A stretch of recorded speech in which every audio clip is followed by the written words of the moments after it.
ओम शांति। आज हम समझेंगे रूहानियत की स्थिति द्वारा व्यर्थ बातों का स्टॉक समाप्त करो। तो आइए हम समझते हैं कि रूहानियत की स्थिति द्वारा व्यर्थ बातों का स्टॉक कैसे हम समाप्त कर सकते हैं।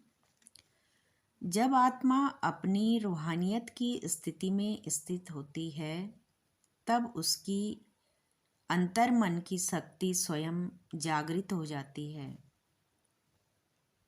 रूहानियत का अर्थ है अपने आप को देह नहीं बल्कि एक ज्योतिर्मय शांत और पवित्र आत्मा अनुभव करना। जब मैं आत्मा की सच्चाई में ठहर जाती हूँ या जाता हूँ तब मन का बहाव रुक जाता है और व्यर्थ विचारों का झरना स्वतः सूखने लगता है।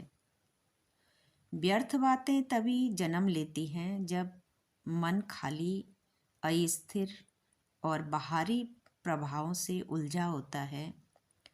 लेकिन जब मन परमात्मा की स्मृति में भर जाता है तब उसमें व्यर्थ के लिए कोई स्थान नहीं बचता। जैसे रोशनी आते ही अंधकार मिट जाता है, वैसे ही रूहानियत आते ही व्यर्थ की आदतें समाप्त हो जाती हैं। इसके लिए हम हर दिन कुछ समय अपने आप से ये अभ्यास कर सकते हैं कि मैं एक शांत स्वरूप शक्तिशाली आत्मा हूँ। मेरी हर सोच सार्थक है, मेरी हर भावना ऊंची है और मेरा हर बोल कल्याणकारी है। जब यह अनुभूति गहरी होती है तो मन अपनी दिशा बदल लेता है। फिर मन छोटी बातों में उलझता नहीं, आलोचना में बहता नहीं और दूसरों की कमजोरियों पर ध्यान नहीं देता। रूहानियत की स्थिति मन को स्थिरता देती है। स्थिरता से शुद्धता आती है और शुद्धता से व्यर्थ समाप्त होता है। व्यर्थ बातें किसी को भी लाभ नहीं देती, न स्वयं को न सामने वाले को। इसलिए हम भी प्रतिज्ञा करें कि मैं सिर्फ वही बोलूँगी या बोलूँगा जो उपयोगी, सच्चा और शांति देने वाला हो। जब आत्मा का संबंध परमात्मा से जुड़ता है तब वह हल्की महसूस करती है।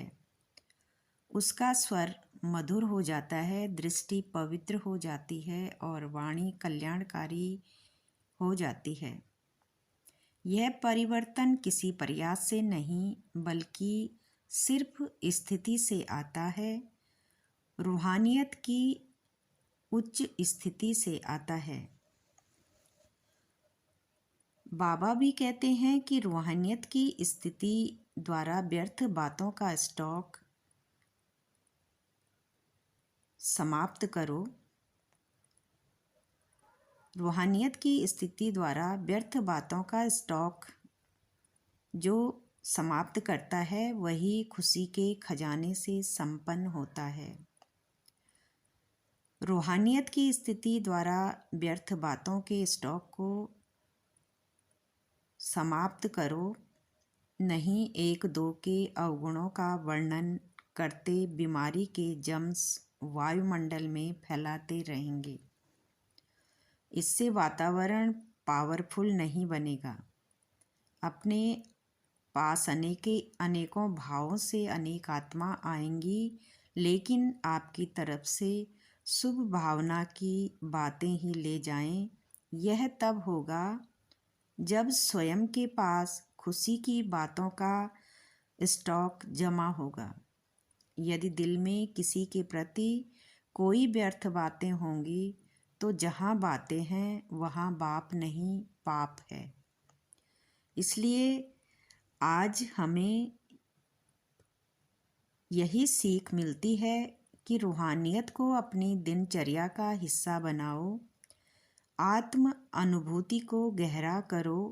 परमात्म स्थिति में टिक कर हर परिस्थिति को देखो, व्यर्थ बातों को नहीं देखना न सुनना है।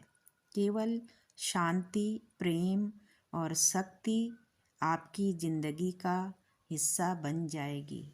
ओम शांति।